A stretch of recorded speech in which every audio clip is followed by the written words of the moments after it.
کتنا بلند میرے نبی کا مقام ہے، کتنا بلند میرے نبی کا مقام ہے۔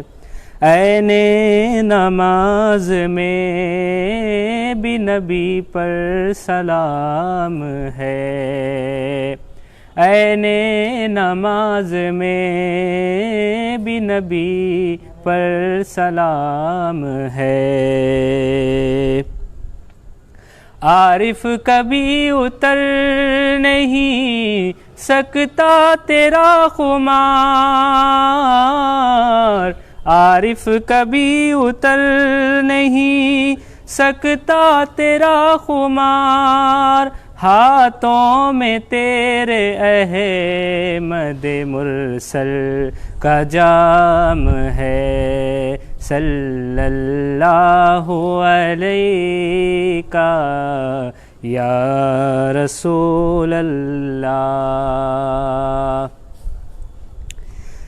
بگڑی بنانا آپ کا ادنا سا کام ہے، بگڑی بنانا آپ کا ادنا سا کام ہے، بگڑی بنانا آپ کا ادنا سا کام ہے، سارا زمانہ آپ کے در کا غلام ہے، سارا زمانہ آپ کے در کا غلام ہے۔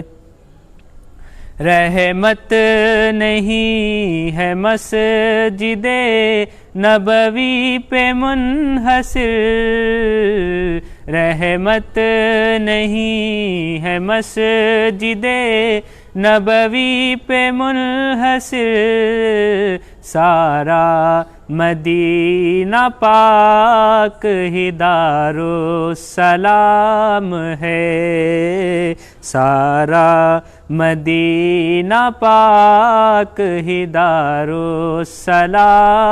ہے، سارا زمانہ آپ کے در کا غلام ہے۔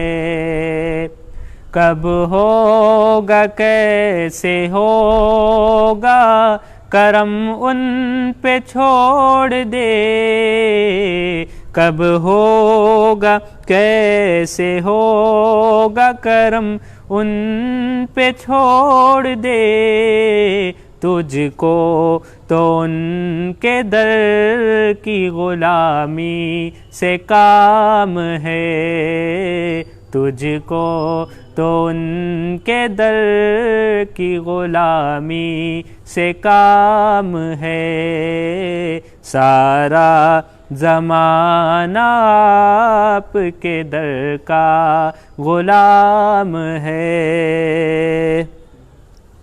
روزہ نماز حج یہ سب ارکان دین ہے، روزہ نماز حج یہ سب ارکان دین ہے، روزہ نماز حج یہ سب ارکان دین ہے، ایمان صرف ان کی غلامی کا نام ہے، ایمان صرف ان کی غلامی کا نام ہے، سارا زمانہ آپ کے در کا غلام ہے۔ کیسے نہ ہم سلام کرے اس رسول کو،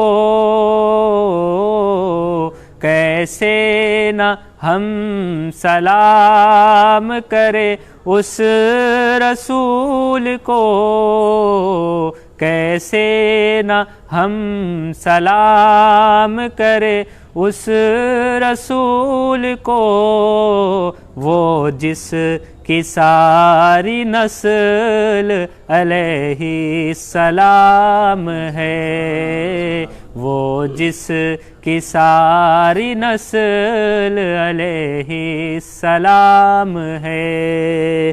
کیسے نہ ہم سلام کرے اس رسول کو،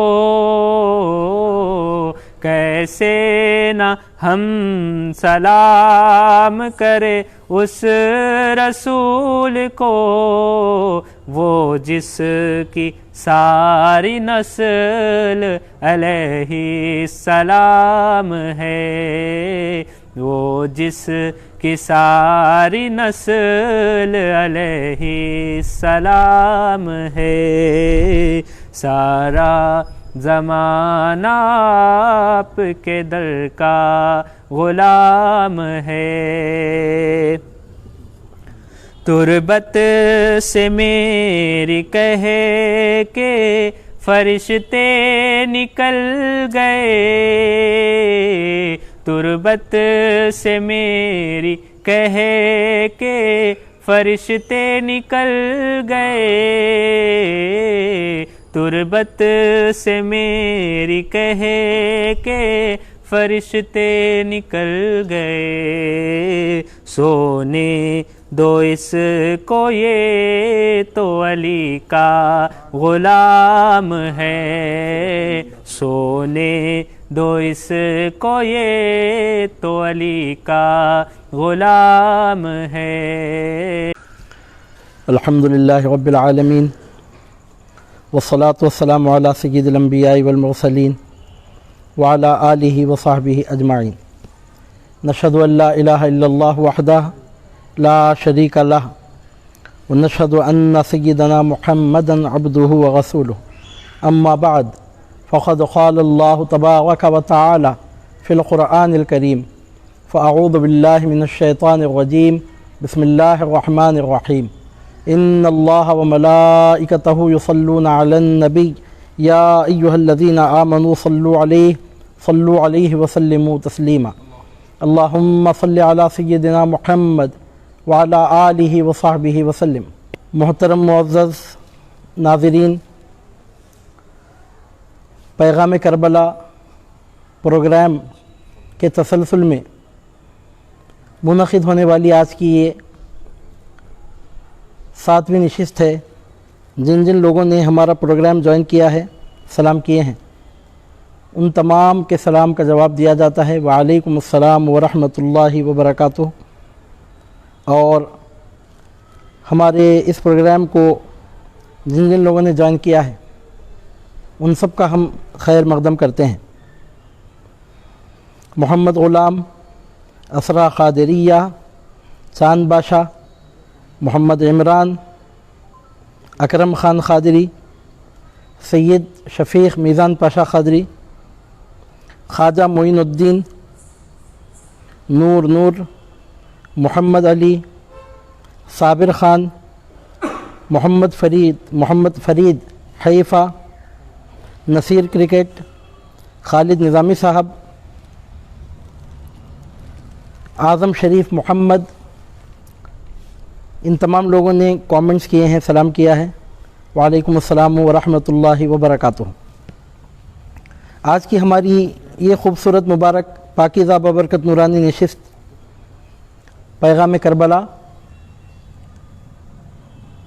کا عنوان مقرر کیا گیا ہے، کربلا میں امام حسین علیہ السلام کے جانثار۔ یہ جو 9 دن کا شیڈول ترتیب پایا ہے، اس میں شخصیات کے حوالے سے گفتگو ہو رہی ہے۔ پہلے دن قمر بنی ہاشم سیدنا عباس علمبردار علیہ السلام کے حوالے سے گفتگو ہوئی۔ دوسرے اور تیسرے دن سیدتنا بی بی زینب کبریٰ سلام اللہ علیہا کے حوالے سے گفتگو ہوئی۔ چوتھے دن سیدنا مسلم بن عقیل علیہ السلام کے حوالے سے گفتگو ہوئی۔ 5ویں دن کا عنوان تھا سیدنا امام حسین علیہ السلام کی اولاد، چھٹے دن کا چھٹی نشست کا عنوان تھا سیدنا امام حسین علیہ السلام کے رشتہ دار، جس پر کل گفتگو ہوئی، اور آج 7ویں دن کے لیے عنوان مقرر کیا گیا ہے سیدنا امام حسین علیہ السلام کے جانثار۔ اس حوالے سے آج گفتگو کے سلسلے کو آگے بڑھایا جا رہا ہے۔ معزز ناظرین، سامعین کرام، جب سے دنیا بنی ہے حق و باطل کا تصادم ہوتا آیا ہے اور ہوتا رہے گا۔ موسیٰ کے مقابلے میں فرعون، ابراہیم کے مقابلے میں نمرود، اس طرح نبینا مولانا محمد عربی صلی اللہ علیہ وسلم کے مقابلے میں ابو جہل و دیگر کفار و مشرکین ہمیشہ نبرد آزما رہے، ٹکراتے رہے، نقصان پہنچانے کے درپے رہے، دشمنی کرتے رہے۔ اللہ رب العزت نے نور کے ساتھ ظلمت کو پیدا فرمایا، دنیا میں اجالے کے ساتھ اندھیرے کا وجود پایا جاتا ہے۔ حق اور باطل کی کشمکش کا یہ سلسلہ چل رہا ہے، تھما نہیں ہے، باقی ہے، برقرار ہے اور جاری و ساری رہے گا، یہاں تک کہ جب حق کے سب سے بڑے نمائندہ بن کر مولا کائنات علی المرتضیٰ اور شہزادی کونین سیدتنا زہرا بتول علیہ السلام کے خاندان کے چشم و چراغ حضرت سیدنا امام محمد المہدی الموعود علیہ السلام کی دنیا میں جلوہ گری ہوگی، جب آپ حق کے بول کو بلند فرماتے رہے ہوں گے، اس وقت بھی آپ کے مقابلے میں ایک بد نصیب آئے گا، احادیث مبارکہ میں جس کا نام سفیانی بتایا گیا ہے۔ یہ سلسلہ تھما نہیں ہے، چل رہا ہے، یہ کنٹینیوشن جاری ہے، یہاں تک کہ سیدنا امام مہدی موعود علیہ السلام کی دنیا میں جب جلوہ فرمائی ہوگی تو آپ کے مقابلے میں ایک شخص لشکر لے کے نکلے گا اور اس کا نام سفیانی ہوگا۔ تو اس سے معلوم ہوتا ہے کہ حسینیت اور یزیدیت کا ٹکراؤ ختم نہیں ہوا، آج بھی جاری و ساری ہے، اور امام محمد مہدی موعود علیہ السلام کے دور تک بھی جاری رہے گا۔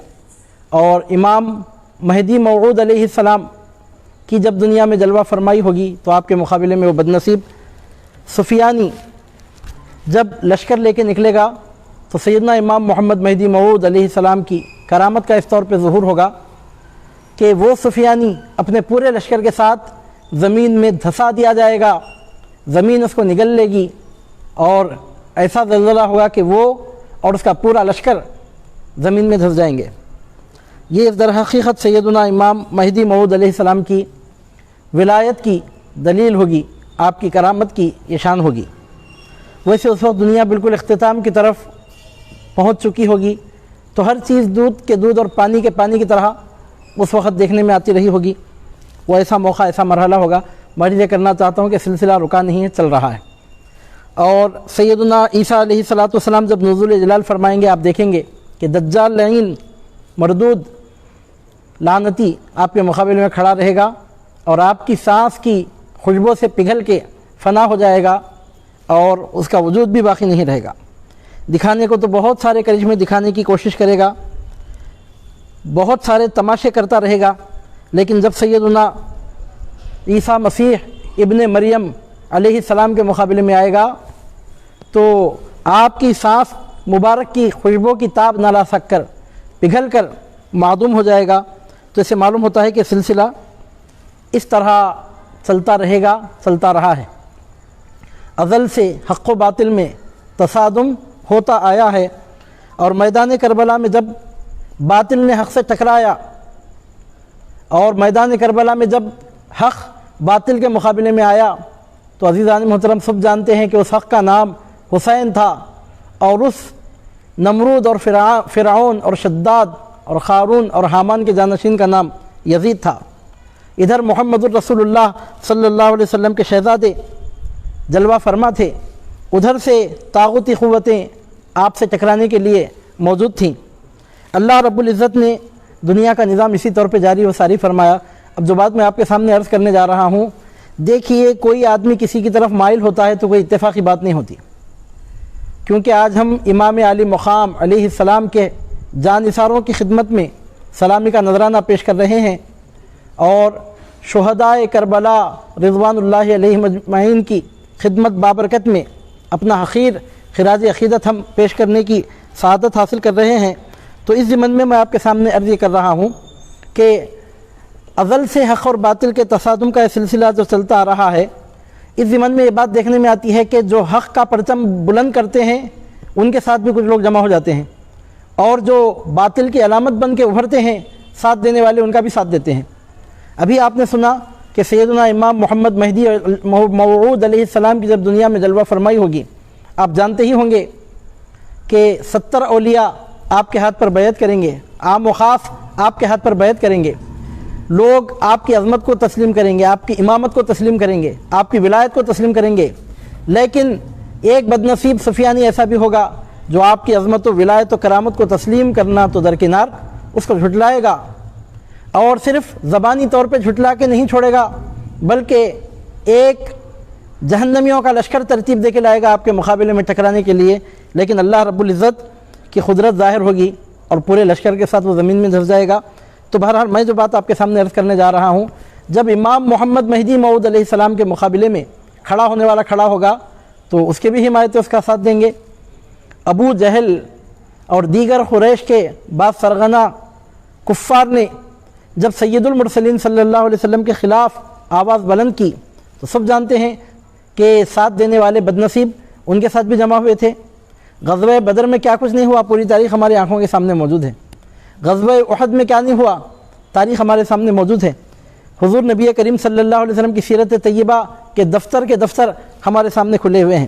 ایسا کیوں ہوتا ہے؟ تو ایسا اس وجہ سے ہوتا ہے کہ در حقیقت بعض لوگوں کے دل بعض لوگوں کی طرف مائل ہوتے ہیں، اور اس دل کا جو میلان ہوتا ہے اگر آپ مجھ سے پوچھیں تو در حقیقت یہ طبیعتوں کے انداز ہوتے ہیں، یہ فطرتوں کے تیور ہوتے ہیں، دیکھنے سے، سننے سے، سیکھنے سے، سمجھنے سے یہ باتیں، اور یہ مزاج کم پیدا ہوتا ہے، یہ مزاج در حقیقت فطرتاً ہوتا ہے۔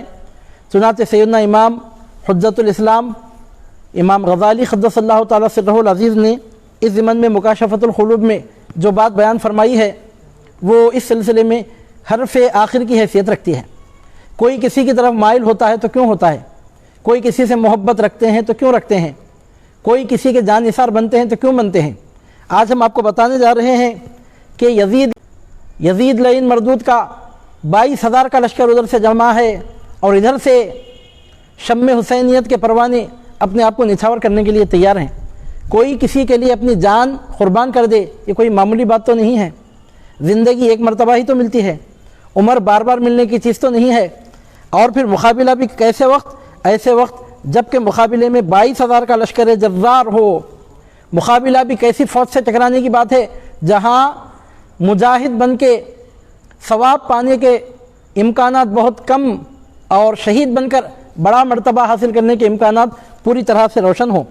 ایسے مقام پر امام حسین پر قربان ہونے والے ہم کو قربان ہوتے ہوئے نظر آ رہے ہیں۔ 20 سال جانے کے بعد، 20 سال گزرنے کے بعد پورے 1400 سال ہونے کو ہیں، 1380 سال ہوتے ہیں کل اس معرکے کے وجود میں آ کر 1380 سال ہو گئے۔ آج ہم یہاں بارگاہ سرکار لاؤبالی میں پیغام کربلا کانفرنس کے زیر عنوان آن لائن پروگرام میں ان کے ناموں کی لسٹ لے کے بیٹھے ہیں۔ میں آپ سے پوچھ رہا ہوں، آج مرے کل دوسرا دن، چند سال کے بعد کیسے کیسے لوگ فراموش ہو جاتے ہیں، لوگ ان کو بھول جاتے ہیں، دنیا ان کو فراموش کر جاتی ہے، لیکن شم حسینیت کے وہ پروانے ہیں کہ آج بھی حق کی علامت کے طور پر ان کا نام لیا جاتا ہے، آج بھی حق کے علم برداروں کے طور پر ان کا نام لیا جاتا ہے۔ ہم دیکھتے ہیں آج بھی حق و صداقت کے محافظوں کے اعتبار سے ان کا نام لیا جاتا ہے۔ تو عزیزان محترم، یہ کیوں ہوا اور کیسے ہوا، اس مسئلے کو پہلے میں حل کر کے پھر امام علی مقام کے جانثاروں کی خدمت میں خراج عقیدت پیش کروں۔ تو امام غزالی فرماتے ہیں کہ محبت در حقیقت طبیعت کے میلان کا نام ہے۔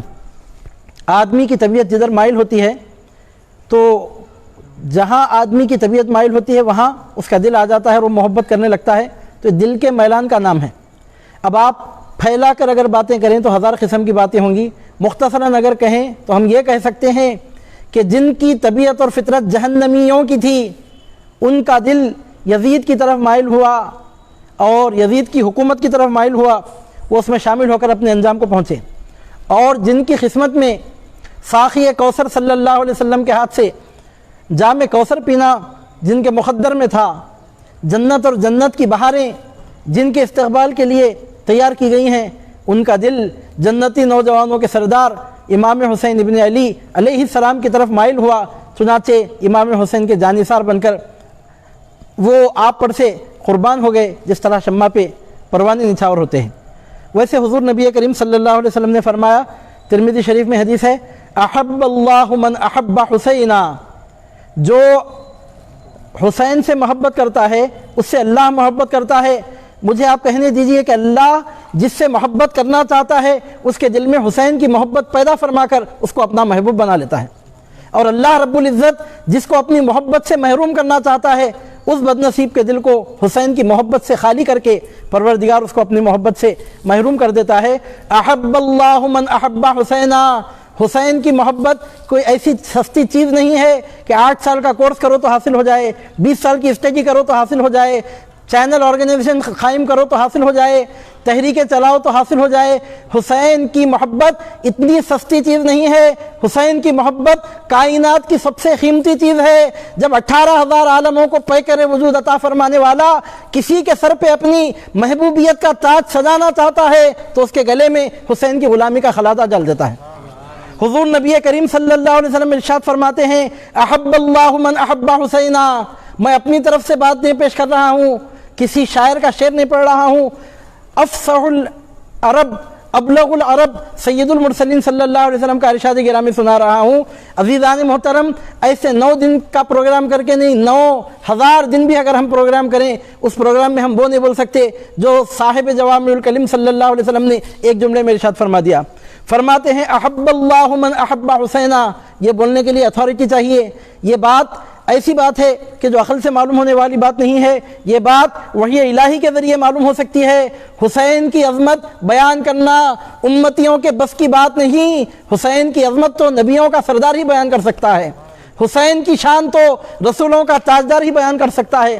تو حضور نبی کریم صلی اللہ علیہ وسلم ارشاد فرماتے ہیں، احب اللہ من احب حسینا، یہاں پہنچ کے آپ مجھے کہنے دیجئے حسینیت کس کو کہتے ہیں؟ عزیزان محترم، حسینیت کس کو کہتے ہیں آپ کو معلوم ہونا چاہیے۔ حسینیت خدا کی محبوبیت کو کہتے ہیں۔ حسین کا غلام کون ہوتا ہے؟ جو خدا کا محبوب ہوتا ہے وہ حسین کا غلام ہوتا ہے، اور اللہ رب العزت کسی کو اپنی محبت سے محروم کر دینا چاہے اس کے دل سے حسین علیہ السلام کی محبت نکال دیتا ہے۔ ترمذی شریف کی حدیث کا ٹکڑا میں آپ کے سامنے پڑھ رہا ہوں، احب اللہ من احب حسینا۔ عزیزان محترم، حضور نبی کریم صلی اللہ علیہ وسلم فرماتے ہیں کہ حسین سے جو محبت کرتا ہے اللہ رب العزت اس سے محبت کرتا ہے۔ محبت کسی عمل کا نام نہیں ہے، اٹھنے بیٹھنے کا نام نہیں ہے، چلنے پھرنے کا نام نہیں ہے، لیکچر دینے کا نام نہیں ہے، شاعری کرنے کا نام نہیں ہے، تحریکیں چلانے کا نام نہیں ہے، انجمنیں قائم کرنے کا نام نہیں ہے۔ محبت کہتے کس کو ہیں؟ محبت میں کرنا کچھ نہیں ہوتا، جس کا دل اپنے جس محبوب کی طرف جھک جائے اسی کو محبت کہتے ہیں۔ حسینیت کسے کہتے ہیں؟ عزیزان محترم، جس کا دل حسین کی طرف جھک جائے تو وہ حسینی بن جاتا ہے۔ اور نبیوں کے امام رسولوں کے تاجدار صلی اللہ علیہ وسلم سرٹیفکیٹ دے رہے ہیں کہ جو میرے بیٹے کا عاشق بن گیا، محب بن گیا، میں نبیوں کا سردار اس کو بشارت دے رہا ہوں۔ سرکار صلی اللہ علیہ وسلم کی ارشاد گرامی کا مطلب یہ نکلتا ہے کہ خدا کا محبوب بن گیا۔ حسین کی محبت سے کیا ملتا ہے؟ عزیزان محترم، پوری کائنات میں سب سے قیمتی جو چیز ہے وہ چیز اہل بیت کی غلامی میں ملتی ہے، وہ چیز پنجتن پاک کی محبت کے نتیجے میں ملتی ہے۔ اللہ رب العزت کی محبوبیت سے بڑھ کر بھی کیا دنیا میں کوئی چیز ہے؟ کیا اللہ رب العزت کی محبوبیت سے بڑھ کے بھی دنیا میں کوئی چیز ہے؟ عزیزان محترم، وہ محبت امام حسین علی جدہ علیہ السلام کی محبت کے صدقے میں نصیب ہوتی ہے۔ یہاں سے پتہ چلتا ہے کہ جس کے دل میں حسین کی محبت ہوتی ہے اللہ رب العزت اس کو محبوب بنا لیتا ہے، تو مخلوق تک پہنچ کر خالق کا پتہ چلتا ہے۔ مجھے آپ کہنے دیجئے کہ حسین کی غلامی کی چوکھٹ تک پہنچ کر بندگی کو معراج نصیب ہوتی ہے، بندہ اپنے خدا کی محبوبیت کے مقام پہ فائز ہو جاتا ہے۔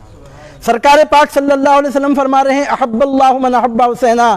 یہ مت کہنا کہ وہاں بھی نمازی تھے یہاں بھی نمازی تھے، یہ مت کہنا کہ وہاں بھی کلمہ گو تھے یہاں بھی کلمہ گو تھے، یہ مت کہنا کہ وہاں بھی عربی زبان بولنے والے تھے، یہاں بھی عربی زبان بولنے والے تھے۔ یہ مت کہنا کہ وہاں بھی جنگ لڑنے والے تھے، یہاں بھی جنگ لڑنے والے تھے۔ یہ مت کہنا کہ وہاں بھی فنون سپاہ گیری کے ماہرین تھے اور یہاں بھی ہمت و بہادری سے کام لینے والے تھے۔ یہ مت کہنا کہ ادھر بھی انسان تھے ادھر بھی انسان تھے۔ اگر آپ کو کہنا ہے تو یوں کہیے، ادھر خدا کے دشمن تھے، ادھر خدا کے محبوب حسین علیہ السلام کے غلام تھے۔ خاندان اہل بیت کے وفادار یہ جو 72 تھے، ان 72 کو نعمت حاصل ہوئی کہ ایسے 22,000 کے 22 کروڑ لشکر بھی اگر لا لیے جائیں، ان کے پیر کی جوتی کے مقام کو نہیں پہنچ سکتے۔ کیوں؟ ان کے پاس دنیا ہے جو مردار ہے، جس کے طالب کتے ہوتے ہیں، اور ان کے پاس نبیوں کے امام رسولوں کے تاجدار صلی اللہ علیہ وسلم کے اہل بیت کی غلامی کا سرٹیفکیٹ ہے، جو جنتی ہونے کی ہی ضمانت نہیں، خدا کا محبوب ہونے کی دنیا میں ضمانت ہے۔ مرنے سے پہلے حضور نبی کریم صلی اللہ علیہ وسلم ضمانت دے رہے ہیں۔ عزیزان محترم، امام حسین کی محبت جس کو حاصل ہو اس کو جنت ملتی ہے، وہ تو مرنے کے بعد کی بات ہے، دم نکلنے کے بعد کی بات ہے، سانس اکھڑنے کے بعد کی بات ہے، قلب کی رفتار رکنے کے بعد کی بات ہے، نفس کی دھڑکن رکنے کے بعد کی بات ہے، روح اور جسم کا ساتھ ٹوٹنے کے بعد کی بات ہے، مرنے کے بعد کی بات ہے۔ ہو سکتا ہے کوئی 1 سال کے بعد مرے، کوئی 10 سال کے بعد مرے، کوئی 40 سال کے بعد مرے۔ وہ جنت تو 10 20 25 سال 40 سال کے بعد کبھی بھی مل سکتی ہے، وہ تو بعد میں بھی مل سکتی ہے۔ لیکن امام حسین علیہ السلام سے جو محبت کرنے لگتا ہے، حضور نبی کریم صلی اللہ علیہ وسلم اس کو انتظار نہیں کراتے۔ یہ نہیں فرماتے کہ 20 سال کے بعد موت ہے تو 20 سال انتظار کر، 40 سال کے بعد موت ہے تو 40 سال تک انتظار کر، یہ نہیں فرماتے۔ فرماتے ہیں ادھر تیرے دل میں میرے بیٹے کی محبت پیدا ہوئی، ادھر خدا کی محبوبیت کا تاج تیرے سر پہ سجا دیا گیا۔ احب اللہ من احب حسینہ۔ ہم امام علی مقام علیہ السلام کے جانثاروں کو خراج عقیدت پیش کر رہے ہیں۔ آج مجھے آپ کہنے دیجئے کہ ہم خدا کے 72 محبوبوں کو آج خراج عقیدت پیش کر رہے ہیں۔ عزیزان محترم، ان میں سے ایک ایک اللہ رب العزت کا ایسا محبوب ہے کہ جس کو حضور نبی کریم صلی اللہ علیہ وسلم نے دنیا میں محبوبیت کا سرٹیفکیٹ عطا کیا۔ اب ہم دیکھتے ہیں کہ ادھر سے ابن زیاد بدنہاد، یزید ملعون کا کارندہ، باطل کا نمائندہ بن کر اور ایک ایسے ٹولے میں شامل ہو کر جس کی بنیاد ملوکیت پر، بادشاہت پر، ظلم پر، جبر پہ رکھی گئی تھی، 22,000 کے لشکر کو جمع کر کے اپنے ساتھ ہے۔ اور ادھر ہم دیکھتے ہیں کہ وہ حسین جلوہ فرما ہے جس کے بارے میں سرکار صلی اللہ علیہ وسلم فرماتے ہیں حسین منی وانا من الحسین۔ یہاں وہ حسین جلوہ فرما ہے جس کے بارے میں سرکار صلی اللہ علیہ وسلم نے فرمایا الحسن والحسین سیدہ شباب اہل الجنہ۔ عزیزان محترم، یہاں وہ حسین ہے جو اس وقت روئے زمین پر، اس وقت جب جنگ ہو رہی تھی، اس وقت مولا کائنات علی المرتضیٰ امام الاولیاء کا جانشین ہے، خاندان نبوت کا چشم و چراغ ہے، محمد الرسول اللہ صلی اللہ علیہ وسلم کا نور نظر ہے، جس کی محبت اللہ کی محبوبیت کی ضمانت عطا فرماتی ہے۔ ہم دیکھتے ہیں یہاں امام حسین کے ساتھ 72 جمع ہیں، تو ادھر یزیدیوں کی تعداد 22,000 کی تعداد میں پائی جاتی ہے۔ یہاں پہنچ کر ہم کو وہ منظر آنکھوں میں گھوم جاتا ہے کہ امام حسین علی جدہ وعلیہ الصلاۃ والسلام کے نانا جان 313 جانثاروں کے ساتھ ادھر میدان بدر میں جلوہ فرما ہیں، اور ادھر ہم دیکھتے ہیں کہ 1000 کی تعداد میں باطل کے علم بردار نبیوں کے امام رسولوں کے تاجدار صلی اللہ علیہ وسلم سے ٹکرانے کے لیے تیار نظر آتے ہیں۔ یہاں 313 ہیں تو وہاں 1000 ہیں۔ عزیزان محترم، میدان کربلا میں بھی کثرت و قلت کا وہی انداز رہا۔ ادھر ہم دیکھتے ہیں کہ 72 ہیں اور ادھر ہم دیکھتے ہیں کہ 22,000 ہیں۔ بات دراصل یہ ہے کہ اللہ رب العزت نے امام حسین علیہ السلام کے والد گرامی کو، امام حسین علی جدہ وعلیہ السلام کے والد گرامی کو ایمان اور نفاق کے درمیان معیار بنایا، ایمان اور نفاق کے درمیان کسوٹی بنایا، ایمان اور نفاق کے درمیان اللہ رب العزت نے مولا کائنات علی المرتضیٰ کرم اللہ وجہہ الکریم کی ذات گرامی کو خط فاصل بنایا۔ پروردگار عالم نے مولا کائنات علی المرتضیٰ کرم اللہ وجہہ الکریم کو ایمان اور کفر کے درمیان فیصل بنایا۔ چنانچہ ہم دیکھتے ہیں کہ ادھر مولا کائنات علی المرتضیٰ کرم اللہ وجہہ الکریم کے جانشین اپنے 72 پروانوں کے جھرمٹ میں نظر آتے ہیں، ادھر سے یزید کی فوج میں جمع ہونے والے نام کے مسلمان ہم کو ہزاروں کی تعداد میں نظر آتے ہیں۔ وقتی طور پر تو یہ ہوا کہ حسینیوں نے شہادت کا تاج پہنا، حسینیوں کے سر پہ شہادت کا تاج سجایا گیا، اور یزیدی بے غیرتی اور بے شرمی کی ٹھیکری آنکھوں پر رکھ کر بظاہر موت سے بدتر زندگی گزارتے رہے۔ لیکن عزیزان محترم، آج آپ بتائیے مجھے کہ جیت کس کی رہی اور شکست کس کی ہوئی؟ کامیاب کون ہوا، ناکام کون ہوا، کس کا مقصد پورا ہوا اور کون ذلیل و رسوا ہوا؟ آج دنیا کی تاریخ ہمارے آنکھوں کے سامنے موجود ہے۔ اب میں امام علی مقام علیہ السلام کے جانثاروں کی خدمت میں خراج عقیدت پیش کرتے کرتے ایک اور نقطہ بھی، اہم نقطہ بیان کر رہا ہوں آپ کے سامنے، کہ امام علی مقام علیہ السلام کے جانثاروں نے جو آپ پر سے اپنی جان قربان کی، عزیزان محترم، سامعین مکرم، انہوں نے حق پرستی کی ایک ایسی انمٹ مثال قائم فرمائی کہ رہتی دنیا تک اس کو فراموش کیا ہی نہیں جا سکتا۔ اب یہاں پر جو بات میں آپ کے سامنے عرض کرنا چاہتا ہوں بطور خاص، غور سے سماعت کیجئے کہ دیکھیے، ادھر سے 22,000 کا لشکر ہے اور ادھر سے 72 نفوس ہیں۔ ایسی لڑائی لڑنا کا مناسب ہے؟ 22,000 کے لشکر جرار کے سامنے آ کر چند لوگوں کا ٹکرا جانا، کیا یہ ممکن ہے کہ وہ بچ کے نکل سکیں گے؟ تو لشکر حسینی کے ہر سپاہی کو معلوم تھا کہ میدان جنگ میں جو میں جا رہا ہوں، بچ کے واپس دنیا میں اپنی زندگی کے دن کاٹنے کے لیے نہیں جا رہا ہوں، اس لیے جا رہا ہوں کہ وہاں سے سیدھے جنت میں پہنچ جاؤں۔ ہر حسینی یہ بات جانتا تھا، یہ بات حسینی لشکر کے بچوں کو بھی معلوم تھی۔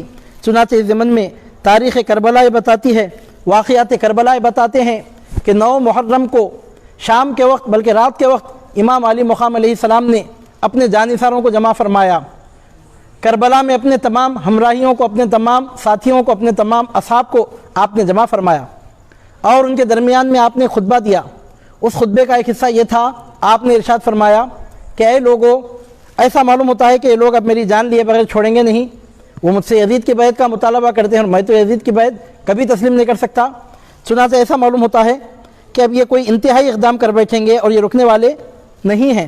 ایسا معلوم ہوتا ہے کہ اب یہ باز نہیں آئیں گے، لہذا ان لوگوں کو جو بھی پرابلم ہے مجھ سے ہے، ان لوگوں کا جو مطالبہ ہے وہ مجھ سے ہے، ان لوگوں کا جو تقاضا ہے وہ مجھ سے ہے۔ آپ لوگ اپنی جان بچا سکتے ہیں، اب بھی وقت کچھ نہیں گیا۔ اگر کل کے دن اگر حالات بدل جائیں، اگر جنگ چھڑ جائے، تو میں تو اول آخر شہید ہو کے رہوں گا اور آپ لوگوں کی زندگی بھی خطرے میں پڑے گی، اور آپ لوگ اتنے کم ہیں تعداد میں کہ آپ لوگ مجھے بچا بھی نہیں سکیں گے ان ہزاروں کے مقابلے میں آ کر، جب اول آخر میری شہادت ہونا ہی ہے۔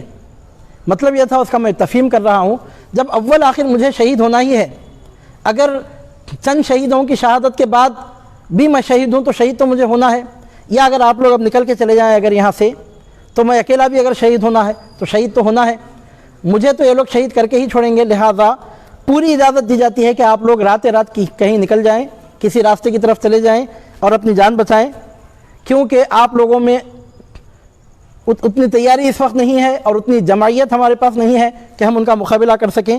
لہذا میں پوری اجازت دیتا ہوں کہ اپنی جان خطرے میں ڈالنے کے بجائے آپ لوگ یہاں سے رخصت ہو جائیے۔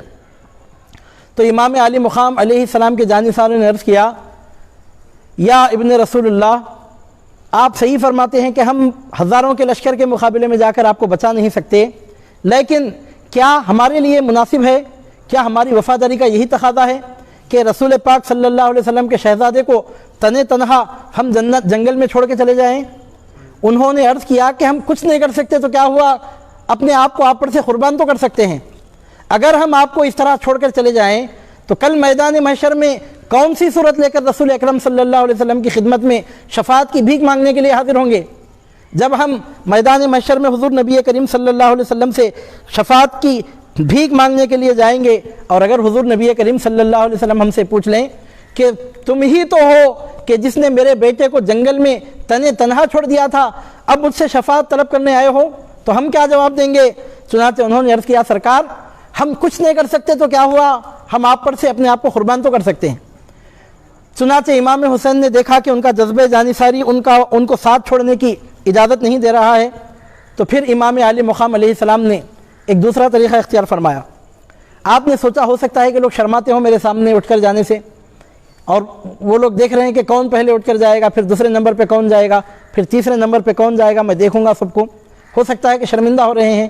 رات کا وقت تھا، روایتوں میں آتا ہے کہ وہ رات کا وقت تھا، اور امام علی مقام علیہ السلام نے چراغ گل کر دیا، چراغ بجھا دیا، اندھیرا ہو گیا، تو اب امام علی مقام علیہ السلام نے فرمایا کہ اے لوگوں اب تو اندھیرا ہو چکا ہے، اب آپ لوگ اگر اٹھ کے یہاں سے نکل کے جائیں گے تو مجھے معلوم بھی نہیں ہوگا کہ کون اٹھ رہا ہے کون جا رہا ہے، اگر میرے سامنے جانے سے آپ لوگوں کو شرمندگی محسوس ہو رہی ہے تو اب تو چراغ گل ہو چکا ہے، اندھیرا ہو گیا ہے، اب آپ لوگ اٹھ کر نکلیے چلے جائیے، اب اندھیرے میں آپ لوگ جائیں، اس طرح میں آپ کو جاتے ہوئے دیکھ بھی نہیں سکوں گا۔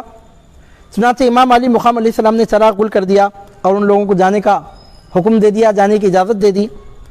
کچھ دیر کے بعد جب واپس چراغ سلگایا گیا تو امام علی مقام علیہ السلام دیکھتے ہیں کہ ان میں سے ایک بھی ایسا نہیں تھا کہ جو آپ کو چھوڑ کر وہاں سے نکل کے گیا ہو، ایک بھی آپ کے جانثاروں میں ایسا شخص نہیں تھا کہ جو آپ کو تنہا چھوڑ کر جانا مناسب سمجھا ہو، تمام کے تمام وہیں موجود تھے۔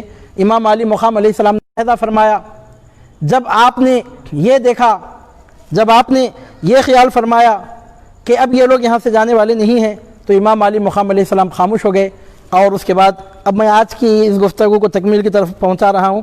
اب اس کے بعد تو جو ہونا تھا ہوا، 10 محرم 61 سن ہجری کو جو قیامت صغریٰ ٹوٹنا تھا ٹوٹی۔ امام علی مقام علیہ السلام نے یزید کی بیعت کا کھلے طور پر شروع سے ہی انکار کیا تھا، 10 محرم کو آخری مرتبہ پھر وہی پیشکش کی گئی، اور امام علی مقام علیہ السلام نے اس پیشکش کو ٹھکرایا، کھلے طور پہ ٹھکرایا، اور آپ نے بتا دیا کہ سر تو دے سکتے ہیں لیکن ہاتھ ہم نہیں دے سکتے۔ چنانچہ امام علی مقام علیہ السلام نے پہلے ہی سے ایک بات کہی تھی، اسی بات پہ آپ قائم رہے، اور اس طرح ابن زیاد ملعون کی جانب سے آپ کو خبردار کیا گیا کہ آپ جنگ کے لیے تیار ہو جائیں۔ امام حسین علیہ السلام نے جنگ کو روکنا چاہا، ٹالنا چاہا، کوششیں فرمائیں، لیکن ان جہنمیوں کی تلواریں خاندان نبوت کے خون کی پیاسی تھیں، وہ لوگ سرٹیفائڈ جہنمی تھے، ان کو جہنم میں جانا ہی تھا۔ چنانچہ اب وہ اپنی سخاوت کو ظاہر کیے بغیر رہ نہیں سکے، بالآخر جنگ چھڑ گئی۔ یکے بعد دیگرے امام علی مقام علیہ السلام کے جانثار میدان جنگ میں جاتے گئے اور ان یزیدیوں سے لڑ کر جنت کا راستہ لیتے رہے، یہاں تک کہ جب تمام جانثار شہید ہو گئے تو پھر امام علی مقام علیہ السلام کے خاندان کے لوگ آگے بڑھے اور وہ بھی شہید ہوئے۔ جیسا کہ کل ہم نے آپ کے سامنے عرض کیا تھا کہ امام حسین کے 18 یعنی مطلب ہے کہ خاندان بنو ہاشم کے 18 نفوس قدسیہ میدان جنگ میں شہید ہوئے۔ پہلے جانثاروں کی شہادت ہوئی، پھر اس کے بعد اہل خاندان کی شہادتیں ہوئی۔ اب وہ کتنے شہید ہونے والے میدان کربلا میں شہید ہوئے، روایتوں میں تو بہرحال اختلاف ہے، کم و بیش روایتیں ملتی ہی ہیں، اور ان میں سب سے راجح قول یہ ہے کہ شہید ہونے والوں کی تعداد 72 تھی، یہ ایک راجح قول ہے۔ ان 72 میں سے 18 کا تعلق خاندان بنو ہاشم سے تھا، یعنی وہ امام علی مقام علیہ السلام کے رشتہ دار تھے، اور بقیہ آپ کے جانثار۔ کل ہم نے بڑی تفصیل کے ساتھ آپ کے سامنے عرض کیا کہ امام علی مقام علیہ السلام کے ساتھ میدان کربلا میں بنو ہاشم کے جملہ 17 نفوس قدسیہ شہید ہوئے، اس طرح خاندان بنو ہاشم کے جملہ 18 افراد 18 اشخاص میدان کربلا میں شہید ہوئے، اور ان کے علاوہ جو تھے وہ امام علی مقام علیہ السلام کے جانثار تھے۔ اب 72 جو کربلا کے شہداء تھے ان کے مبارک ناموں کا ہم آپ کے سامنے ورد کرنے کی برکت حاصل کرتے ہیں۔ ان میں 18 افراد خاندان بنو ہاشم کے ہیں، بقیہ امام حسین علی مقام علیہ السلام کے جانثار ہیں۔ بسم اللہ الرحمن الرحیم۔ حضرت سیدنا امام حسین علیہ السلام، حضرت سیدنا عباس بن علی، حضرت سیدنا عبداللہ بن علی، سیدنا جعفر بن علی، سیدنا عثمان بن علی، سیدنا ابو بکر بن علی علیہ السلام، سیدنا قاسم بن حسن، سیدنا ابو بکر بن حسن، سیدنا عبداللہ بن حسن علیہ السلام، سیدنا علی اکبر بن حسین، سیدنا علی اصغر بن حسین علیہ السلام، سیدنا عون بن عبداللہ بن جعفر، سیدنا محمد بن عبداللہ بن جعفر علیہ السلام، سیدنا عبد الرحمن بن عقیل، سیدنا جعفر بن عقیل، سیدنا عبداللہ بن مسلم بن عقیل، سیدنا محمد بن مسلم بن عقیل، سیدنا محمد بن سعید بن عقیل علیہ السلام،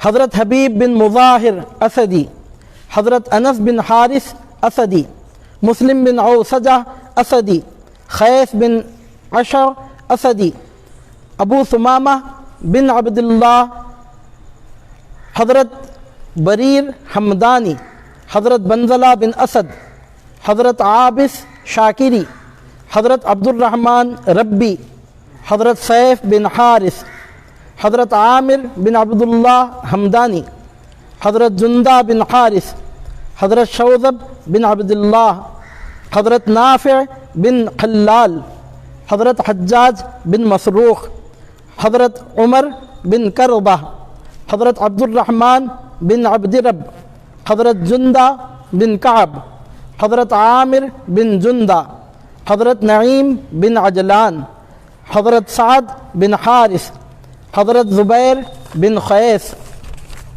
حضرت سلمان بن مضارب، حضرت سعید بن عمر، حضرت عبداللہ بن بشیر، حضرت وہب کلبی،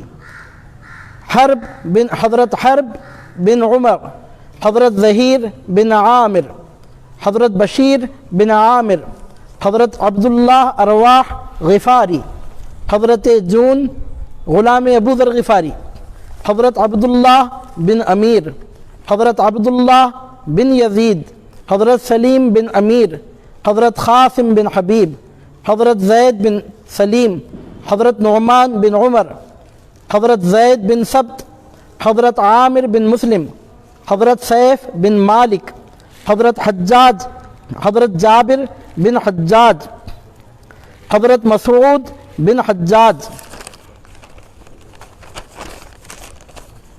حضرت عبد الرحمن بن مسعود، حضرت بیکر بن حی، حضرت عمار بن حسن، حضرت زرغامہ بن مالک، حضرت کنانہ بن عتیق، حضرت عقبہ بن سولت، حضرت حر بن یزید تمیمی، حضرت حیلہ بن علی، حضرت کمب بن عمر، حضرت عبداللہ بن یکتیر، حضرت اسلم ترکی رضوان اللہ علیہم اجمعین۔ تو تقریباً شہدائے کربلا رضوان اللہ علیہم اجمعین کے مبارک ناموں کا ہم نے ورد کرنے کی سعادت حاصل کی ہے۔ اللہ رب العزت سے دعا ہے کہ پروردگار عالم میدان کربلا کے شہداء کے مزارات پر رحمت و انوار کی بارشیں نازل فرمائے، اور شہدائے کربلا رضوان اللہ علیہم اجمعین کی وفاداریوں جانثاریوں کے طفیل امام حسین علی جدہ و علیہ الصلوۃ والسلام کے نانا جان کی شفاعت ہمیں نصیب فرمائے۔ وصلی اللہ تعالی وبارک وسلم علی خیر خلقہ ونور عرشہ نبینا و حبیبنا و شفیعنا و مولانا و سیدنا محمد وعلی آلہ وصحبہ اجمعین، وآخر دعوانا ان الحمد للہ رب العالمین۔ معزز سامعین، اب آپ کے سامنے بالترتیب حافظ عبد الوہاب قادری اور حافظ سید منور قادری منظوم نذران عقیدت پیش کریں گے۔ اتنی دیر میں جتنے لوگوں کو جو سوالات کرنا ہے کومنٹس کے ذریعے سوالات کیجئے، انشاءاللہ تعالی آپ کے سوالات کے جوابات دیے جائیں گے۔ ایک مرتبہ پھر یاد دہانی کی جاتی ہے کہ 9 دن کے پیغام کربلا پروگرام میں سے آج 7ویں نشست منعقد ہوئی ہے، اور 2 نشستیں باقی ہیں۔ کل اور پرسوں 2 دن اور یہ نشستیں منعقد ہوں گی، پھر اس کے بعد یہ حسین اور خوبصورت اور نورانی سلسلہ اپنی تکمیل کو پہنچے گا۔ اللہ رب العزت سے دعا ہے کہ پروردگار عالم ہمارے پروگرام کے تمام سامعین کو، ہم تمام کو امام عالی مقام سلطان کربلا سید الشہداء علی جدہ و علیہ الصلوۃ والسلام کے فیضان سے دنیا اور آخرت میں بہراور فرمائے۔ ہے کون دیتا جو زہرا کا لال دیتا ہے کون دیتا جو زہرا کا لال دیتا ہے، زمانہ آج بھی ان کی مثال دیتا ہے، زمانہ آج بھی ان کی مثال دیتا ہے۔ بقائے دین کی خاطر وہ دیکھو کربل میں، بقائے دین کی خاطر وہ دیکھو کربل میں، علی کا لاڈلا بیٹا عیال دیتا ہے، علی کا لاڈلا بیٹا عیال دیتا ہے۔ وہ کیا ڈرے گا بھلا لشکر یزیدی سے، وہ کیا ڈرے گا بھلا لشکر یزیدی سے، خزاں کی آنکھ میں جو آنکھ ڈال دیتا ہے، خزاں کی آنکھ میں جو آنکھ ڈال دیتا ہے۔ یزید و شمر کا نام و نشاں مٹا ڈالا، یزید و شمر کا نام و نشاں مٹا ڈالا، حسین تم کو وہ جاہ و جلال دیتا ہے، حسین تم کو وہ جاہ و جلال دیتا ہے۔ وہ تشنگی کو بجھاتا ہے آب خنجر سے، وہ تشنگی کو بجھاتا ہے آب خنجر سے، جو دودھ پیتا ہوا نونہال دیتا ہے، جو دودھ پیتا ہوا نونہال دیتا ہے۔ بیان حضرت شبیر کا اثر دیکھو، بیان حضرت شبیر کا اثر دیکھو، جو حر کو جنتی خیمے میں ڈال دیتا ہے، جو حر کو جنتی خیمے میں ڈال دیتا ہے۔ بیان حضرت شبیر کا اثر دیکھو، جو حر کو جنتی خیمے میں ڈال دیتا ہے۔ اسی کے نام پہ اکبر نے جاں فنا کر دی، اسی کے نام پہ اکبر نے جاں فنا کر دی، جو بھوک پیاس میں صبر و کمال دیتا ہے، جو بھوک پیاس میں صبر و کمال دیتا ہے۔ ثنا و مدحت و توصیف اس کی واجب ہے، ثنا و مدحت و توصیف اس کی واجب ہے۔ وسیخ تجھ کو جو روشن خیال دیتا ہے، وسیخ تجھ کو جو روشن خیال دیتا ہے۔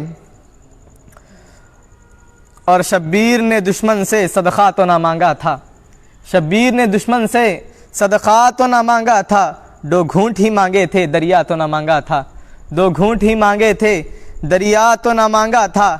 ننھے علی اصغر کو دو گھونٹ کی حاجت تھی، ننھے علی اصغر کو دو گھونٹ کی حاجت تھی۔ معصوم نے تیروں کا تحفہ تو نہ مانگا تھا، معصوم نے تیروں کا تحفہ تو نہ مانگا تھا۔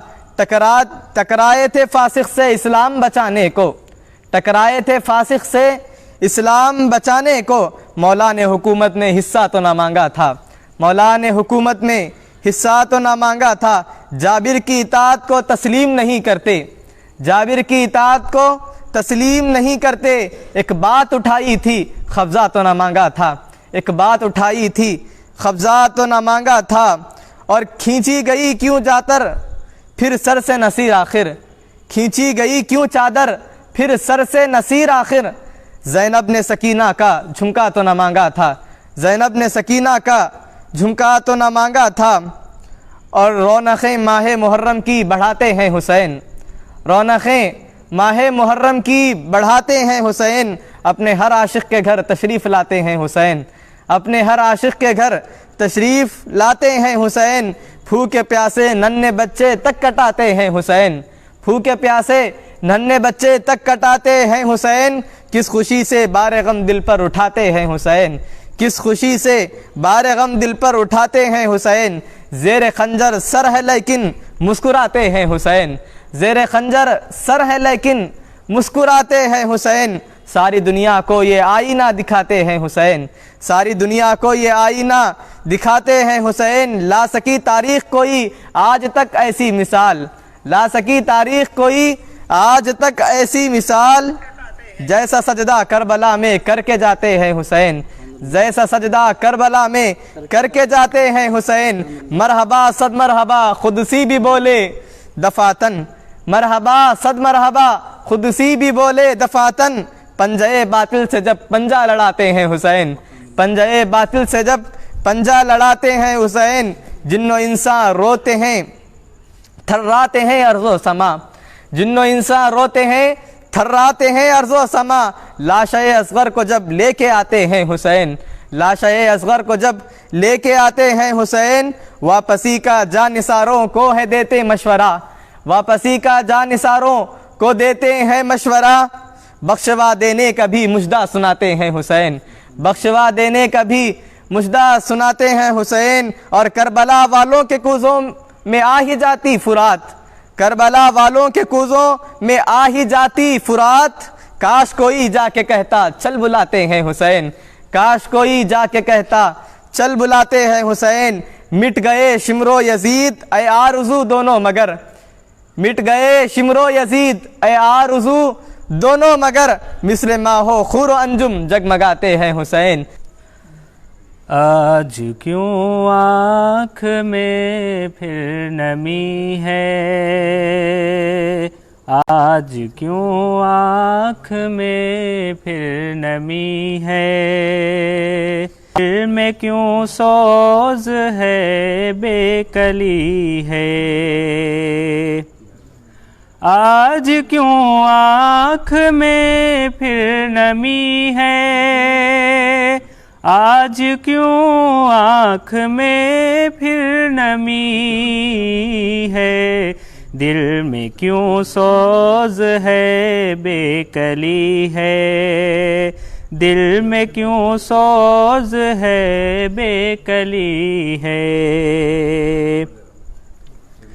کس شہادت کا یہ ذکر چھیڑا، کس شہادت کا یہ ذکر چھیڑا، کس شہادت کا یہ ذکر چھیڑا، کس شہادت کا یہ ذکر چھیڑا۔ آنکھ میں اہل حق کے نمی ہے، آنکھ میں اہل حق کے نمی ہے، کس شہادت کا یہ ذکر چھیڑا، کس شہادت کا یہ ذکر چھیڑا۔ آنکھ میں اہل حق کے نمی ہے، آنکھ میں اہل حق کے نمی ہے۔ کربلا جانتا ہے کہ اس پر، کربلا جانتا ہے کہ اس پر، کربلا جانتا ہے کہ اس پر، کربلا جانتا ہے کہ اس پر کیسی انمول دولت لٹی ہے، کیسی انمول دولت لٹی ہے۔ آج کیوں آنکھ میں پھر نمی ہے، دل میں کیوں سوز ہے، بے کلی ہے۔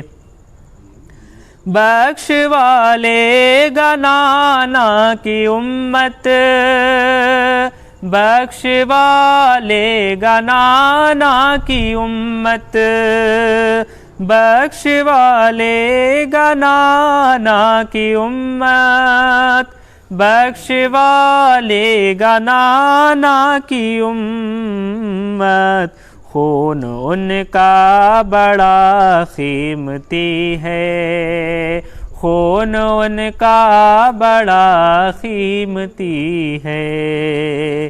آج کیوں آنکھ میں پھر نمی ہے، دل میں کیوں سوز ہے، بے کلی ہے۔ اہل ایمان کا ہے یہ دعویٰ، اہل ایمان کا ہے یہ دعویٰ، اہل ایمان کا ہے یہ دعویٰ، اہل ایمان کا ہے یہ دعویٰ۔ جیت صرف اور صرف آپ کی ہے، جیت صرف اور صرف آپ کی ہے۔ دل میں کیوں سوز ہے، بے کلی ہے۔